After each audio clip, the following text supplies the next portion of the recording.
Alright, Shalom Mesharala. Before you go into this lesson, we give all honor, all glory, and all praises be to Yahweh, Bahashem, Yahweh Shai, Bahashem, Rakakodash.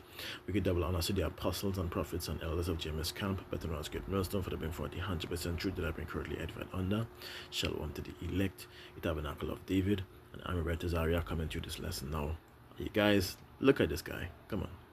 At this point, it's very evident that he doesn't care about law and testimony. He doesn't care about scriptures, but he cares about his own doings. He cares about what he wants to do rather than what he's supposed to do. Alright, let me get a precept before you start. The scripture has made it very clear. Romans 10, I believe, and verses 1, it says what? Brethren, my heart's desire and prayer to power for all Asia is that they might be saved. For I bear them record that they have a zeal of power, but not according to knowledge. But here's the part, because this is what he is attempting to do in this process. For they, being ignorant of God's righteousness and going about to establish their own righteousness, have not submitted themselves unto the righteousness of power. And we know he's a big person in Christianity, and slave plantation Christianity to be exact.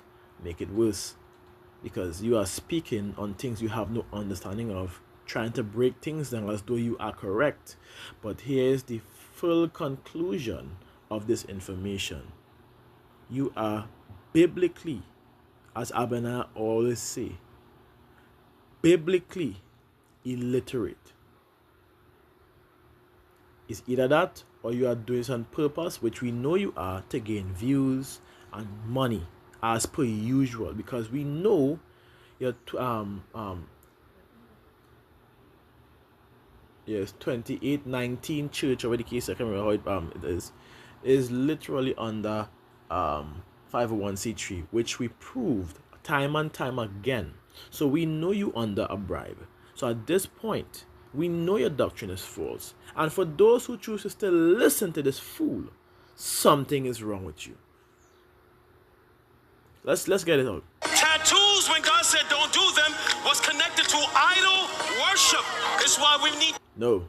Tattoos, when Paul said not to do them, is connected to customs of heathen nations, which promotes idol worship. Which means, don't do them. It was not part of our customs to have these tattoos. Because many instances, for those who don't know, tattoos have things like glycerin or gelatin in them, which comes from pork.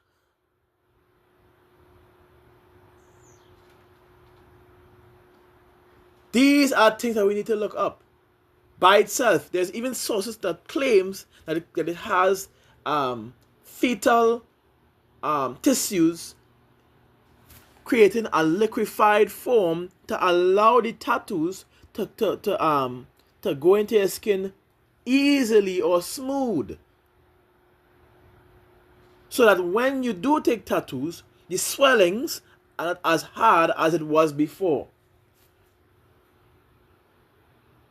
But you know what? Nah.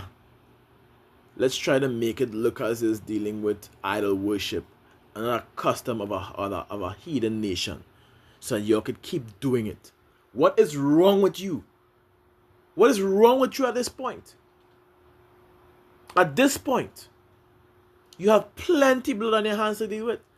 Plenty, and we get to that just now. Let's finish. Teachers who teach us in context, didn't God say tattoo? If you were teaching in context, then you would pull up this information like I did and provide receipts like I'm going to do.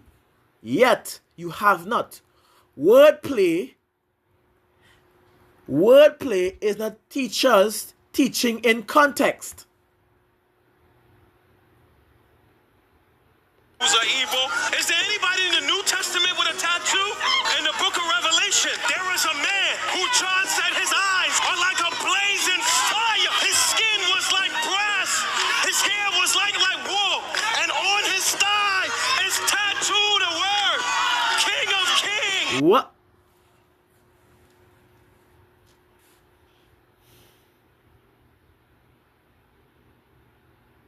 So are you seeing this?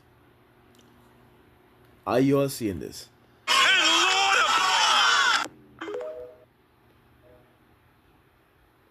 I said don't do them was connected to idol worship. It's why we need I'll pause on this. I had to pause because I had to check to see if it wasn't AI. I'm confused. Are you reading the text correctly now? Slave plantation Christians, you have a lot to answer for. Are you reading the text correctly, people?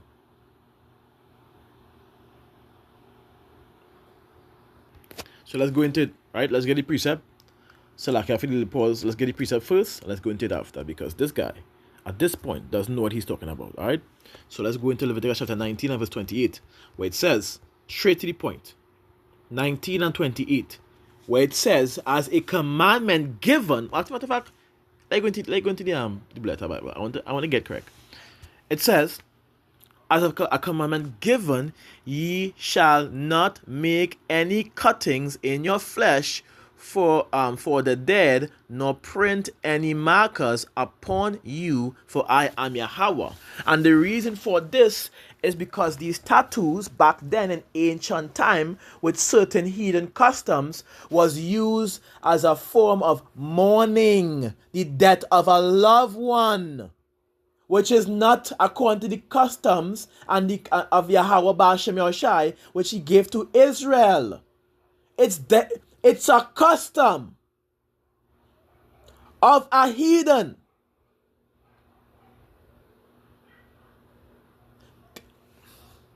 Let's get the information, because I put it up just on the safe side so you could see. Let me read it out. Its tattoos is not connected to heathen is not connected to heathen customs. It says yes, because it has nothing to do with connected to heathen customs. Yes, the Bible, the biblical prohibition against tattoos is directly, listen to it, that's what I'm saying, is directly connected to rejecting heathen pagan religious and cultural customs in the ancient Near East. This isn't just a random rule in the covenant text of ancient Israel. It served a clear theological or symbolic purpose. And here's how the connection works with supporting explanations that it continues, right? They have links and everything provided here. So let's keep going. It says, Power's commandment for Israel was meant to distinguish them from pagan nations. When Power gave the law at Sinai, he repeatedly commanded Israel not to imitate the religious practices of surrounding peoples, which are the heathens. Leviticus 18, ye shall not do as they do in the land of Egypt, wherein ye dwelt, and ye shall not do as they do in the land of Canaan, whether I am bringing you. Key point, because for those who don't know, tattoos, going back up, by the way, with receipts right here, tattoos was a custom in ancient Egypt. So let's go back into it a little bit. As aside from the other nations having customs, this backdates to far beyond in ancient Egypt as well. So tattoos practice was also practiced in ancient Egypt. Yes, tattoos were practiced in ancient Egypt and were archaeological and historical evidence that the Egyptians used body markings long before many other known tattoo traditions. Wait, learn not the way of the heathen. Whatever that is done in Egypt, wherein ye dwell, ye shall not do. So it's not just for idol worship. No, you're trying to make the spectrum narrow so you could remove the outcome, which is idol worship, so you could now bring in this sin. It's a transgression of the law. But we are here for that purpose. We're not going to stand by and allow you to do something like that. So we are holding you accountable for your words and your actions and what you teach at the end of the day. by the information that's provided to prove your nonsense false. Very early, that's part one. Very early evidence of Egyptian tattoos, figural tattoos, actual image rather than simple lines, have been found in naturally mummified bodies dating from around 3351 to 3017 BCE, making them some of the oldest known tattoos in Africa. By the way, all I asked was that tattoos in pharaonic Egypt, archaeologists found tattoos on female mummies from the Middle Kingdom in 2000 BCE with patterns of dots, dashes, and geometric forms often located on arms, abdomen, or chest. Some of these tattoos may have had symbolic meanings related to fertility, protection, and religious roles or cultic association. In other words, cultural practices. For example, linked to deities like Hathor, a goddess connected with motherhood and music. Another idol. So now you could say in part 2, yes, but it stems from the customs of Egypt, which we're not supposed to partake of. Because tattoos have been used for many things aside from idol worship, which you can't get in your head. If you had taken your time to do a little research, you wouldn't have come up with that. But we know you are tainted by the slave plantation Christianity. You are being paid off. So you are going to say these things. You are going to promote sin because it's part of your nature.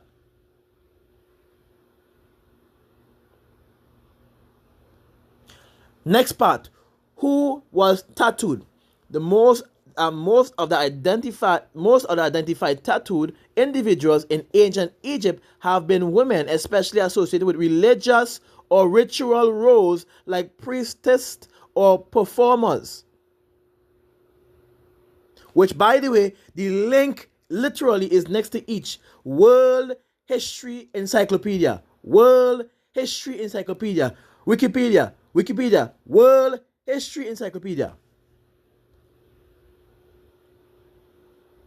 And yes, watch this. It's a command click. Right there. If you want to go more into it, you press that and you go straight into the site itself.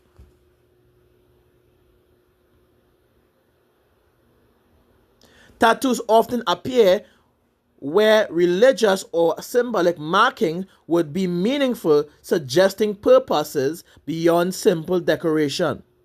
Ah boy, now we're getting something deep. How tattoos were made. While not definitive, tattooing tools have been found. Scholars believe Egyptians used a metal needle or owls with pigment rubbed into punctures, similar to early techniques elsewhere. The practice left clear marks on preserved skin, and modern imaging like infrared scanning has revealed tattoos that were previously invisible. So summary. Aspects is as early as tattoos, the figures, evidence, figural tattoos, and mummies and 3000 BCE. Widespread practice, rare but attested across long periods of Egyptian history. Typical patterns, dots, dashes, lines, animals, and symbolic images. Much like what they're doing today. Much like what they're doing today. Much like what they're doing today. There's nothing new under the sun. Possible meaning, ritual protective, religious, fertility, and cultic roles. Google accessible sources provided right here. Tattoos in ancient Egypt, the World History Encyclopedia, which I'll say all the time, right? I'll just press the link. The link is right here. World History Encyclopedia. Press the link. Tattoos, next link. Tattoo Wikipedia, Egypt and Nubia section, summary of finds and practices. Wikipedia, right there, a common source of information. Click the link. Smithsonian infrared reveals Egyptian mummies tattooed, modern discovery of hidden tattoos. Link right there. Click the link. Important notes. The next question I'm asking, right there. It is important because it is. We see that, right? You see that. We have to do this again. It is. Unlike some later cultures, it says, Polynesia, we don't have written Egyptian text explaining tattoo meanings directly, so interpretation comes from imagery, context, and where tattoos are found. Now we can get into this problem because now we understand that it was of a custom of a heathen nation which the Father directly called out not to partake of, which we could read again, Leviticus 18 and verses 3 to 5. It says, after the doings of the land of Egypt wherein ye dwelt, ye shall not do. And after the doings, by the way, the customs was from Egypt, and after the doings of the land of Canaan, whether I will bring you, ye shall not do, neither shall you walk in their ordinances, which many of our people would have done, which we could get the penalty for that same action, which you yourself are going to receive for teaching it. Ye shall do my command, my judgments, and keep my ordinances to walk there, for I am Yahweh your power. Ye shall therefore keep my statutes and my judgments. It says, which if a man do, he shall live in them, for I am Yahweh. Jump down, lower down, and see what happens for those who partake of these customs. It says, for whosoever shall commit any of these abominations, even the souls that commit them shall be cut off from among their people. For therefore shall ye keep my ordinance, that ye commit not any of these abominable customs which were committed before you, that ye defile not yourselves therein, for I am Yahweh your power. So for you to come and make a claim that you could do it now in the New Testament, and you go and make a tattoo, and you go and take a tattoo because it is not a sin, it was merely because of idol worship, you are lying. Where did it come from? That's the point of it. We are not supposed to be partaking of the ways of the heathens. These are abominable, which we read, practices. Bible made it very clear. Ecclesiasticus chapter 15, I believe, and verses 13. Bear with me. It says, Yahweh hated all abominations, and did not fear him, love it not. How could you claim to love the Father and claim to love his Son, Yahweh Shai HaMashiach, yet you are pushing this fucking doctrine? What foolishness is that?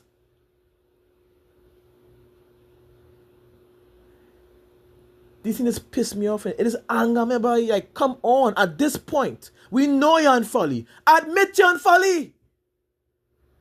Stop trying to proceed to be a righteous and this is foolishness you're preaching.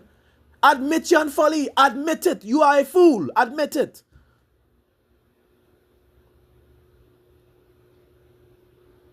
Because these same abominations will land you outside of the kingdom of power. These same abominations. My goodness, let me get a precept.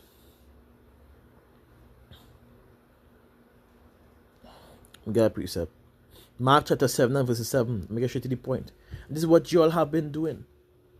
Howbeit in vain do ye worship me, teaching for doctrines the commandments of men, and laying aside the commandment of power.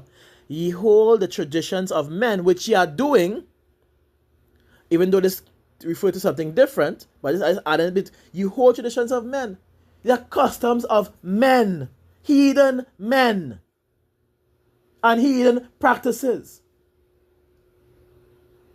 That involves idol worship, yes, but more so involve their cultures and ways of living.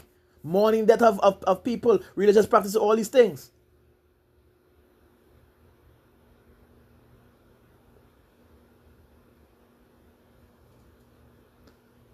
They keep going. It says, verse 9 says, and he said unto them, full well ye reject the commandment of power, that ye may keep your own traditions. This is what you're doing. This is what all you're doing. Because for those who didn't realize that same abomination, let me read it.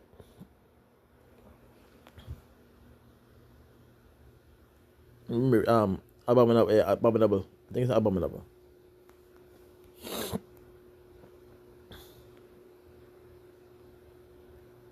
So I just wanted there's a precept just bear with me. Yep.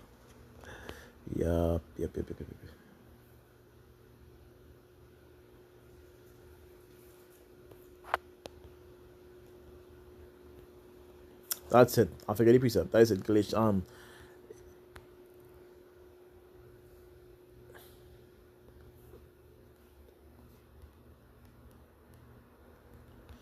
It was in Apocrypha. Abomination, abominable. Let's see. Is abomination? Salakia, babe. I'll get. Make use for some of these too.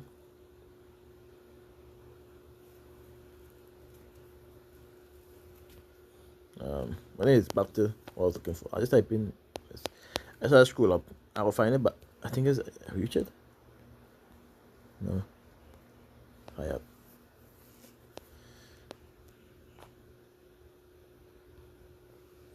Salakia.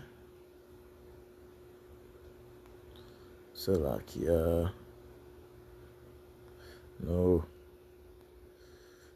it's a precept I'm looking for.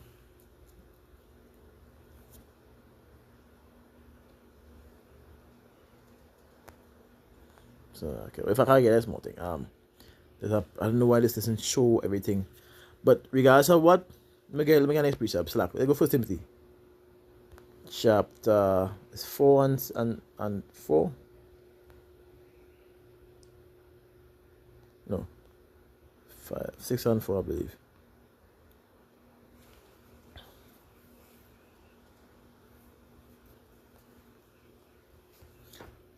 Okay. There was a precept concerning. I'm trying to get the precept concerning oh boy, it's 1 John chapter 5 concerning the commandments that from the beginning. So like I just let me see. 1 John chapter 5, I believe, and verse 1. No, verse 2. So bear with me. Verse 7. Is it John chapter 5 or 2 John? Salak, bear with me. It's John chapter. Let me see. Commandments from the beginning. The law. Yeah, it's this one. I think it's this. Let me see.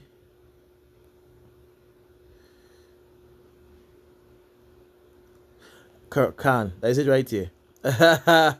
Oh boy. Every from verses 4. It says, because many of them like to say the law is done. And we ain't keeping the laws of Moses and I'm shipping this. They like to call the law of Moses, but the law of Moses was given by Yahweh Shem Yoshai. So it's not the law of Moses, it's the law of Yahweh Shem Yoshai. Law of God, to be exact.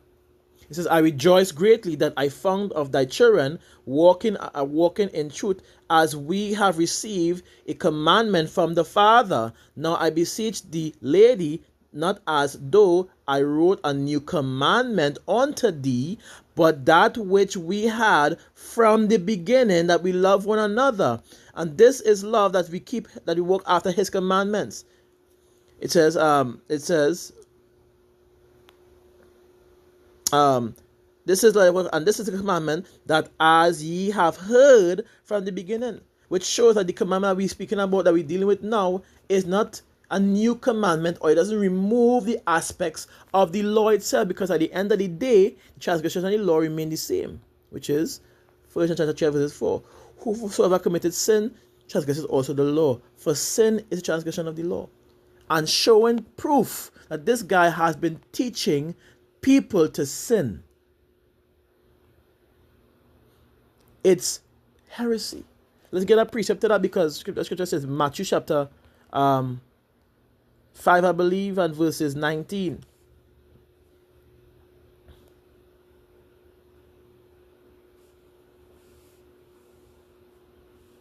So like, yeah, I'm looking for it. And whosoever therefore break one of the commandments. Right. That's it. And this 19 says, whosoever therefore shall break one of these least commandments and shall teach men so, he shall be called the least in the kingdom of power of heaven. But whosoever shall do and teach them shall be called the same shall be called the great in the kingdom of power. So you come in here and teaching people to be abominable. The people in the comment section, which I brace I braced by the way. I told him, hey, that's not the way. And I showed precept upon precept upon line.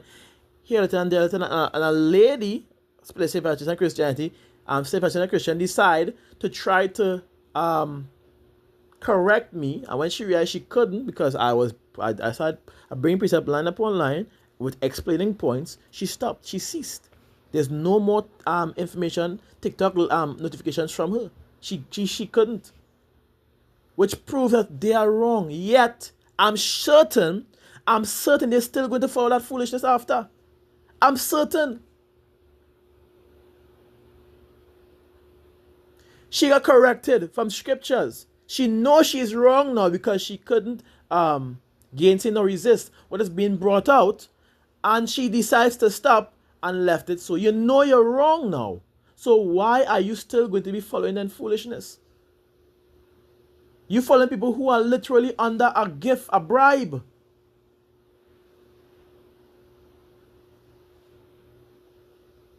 Come on.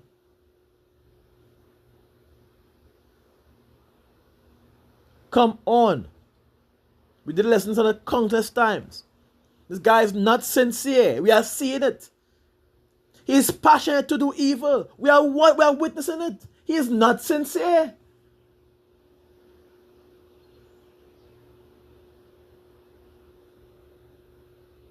And he knows it's a sin. As scripture says, who know the judgment of power, that they which commit such things are worthy of death. And not only doing the same, but have pleasure in them that do them. So not only that you are entertaining it, you also proceed to say, you are going to take one also. So your aim is to remove this, to desensitize people from sins, so that you yourself can partake of it. This is what it really is. You are not sincere. Not sincere. And those who follow after being confounded by the truth, we know why. Let me get a piece of it closer from there. Romans 11 and verse 7. It says, straight to the point. What then? Because many of these people not many, majority, who was trying to back up that same Anthony and Philip, or whichever the case is Jakes. Romans 11 and 7. What then? Israel hadn't obtained that which he seeketh for. It says, but the election had obtained it, and the rest were blinded. According to as it is written, power had given him a spirit of slumber, eyes that they should not see, and ears that they should not hear, until this day, unto this very day. And David said, let their tables be made a snare, and a trap, and a stumbling block, and a recompense unto them. They are literally blocked. They are blocked from receiving this truth. It's right in front of them. It's broken down. It's explained. The point is proven. History is accurate. Evidence is there. Yet they choose not to believe. They remain stiff-necked in their wicked deeds.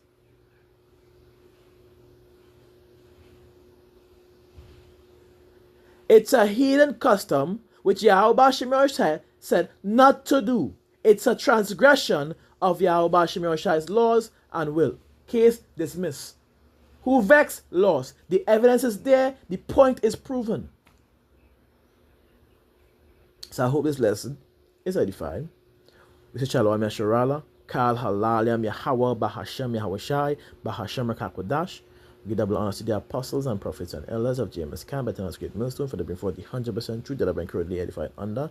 Shalom to the elect, the tabernacle of David, and I, Robert Tazariak, same to you. Shalom.